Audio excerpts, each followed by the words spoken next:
Не издавајте патни исправи за имунитет или сертификат за непостоење на ризик. Нема докази дека луѓето кои се опоравиле од коронавирус стекнале имунитет.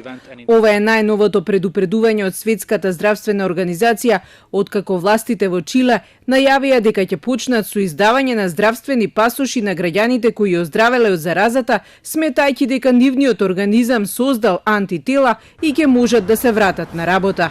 Но според Светската здравствена организација, антителата не се гаранција дека сте заштитени од повторна инфекција.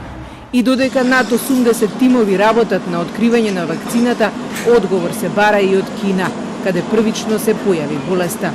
Голем број лидери бараат од Пекинг да се согласи на меѓународна независна истрага за потеклото на болеста, дали истата е излезена од лабораторијата од Вухан или пак од пазарите каде се продаваат диви и екзотични животни кои луѓето ги јадат. Но Кина одбива истрага, смета дека повиците се политички мотивирани и со тоа кинеските власти би се одвратиле од борбата против болеста. Но за разлика од политичарите, инфектолозите велат дека болеста има природно потекло, исто како и сипаниците, поради неверојатната брзина со која се шири.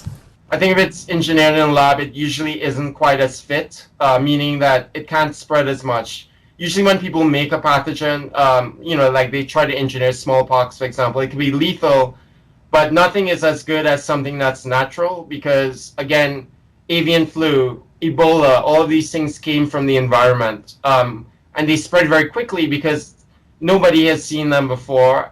Кина е обвинета најмногу дека не реагирала навремено за вирусот и во обид да сокрие, дури го замолче и докторот кој сакаше да предупреди за епидемијата, но потоа и самиот почина од COVID-19. Сомнежот стана се поголем откако земјата минатата недела ги ревидираше бројките на починати и заболени и ги зголеми за 50%. И додека најновите бројки на заболени се доближуваат до 3 милиони луѓе, светот се обединува во борбата со вирусот, но овој пат без Америка, која ја критикува Светската здравствена организација дека е прокинески настроена.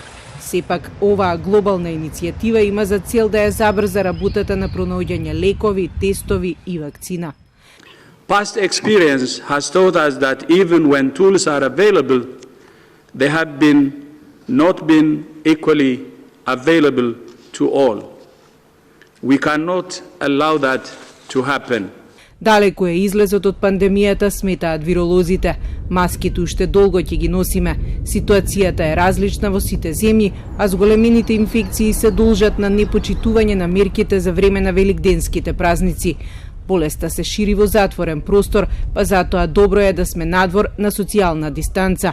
Летото можеби ќе не релаксира, но зимата ќе донесе втор бран од болеста, кој веројатно ќе биде и посилен, велат германските виролози.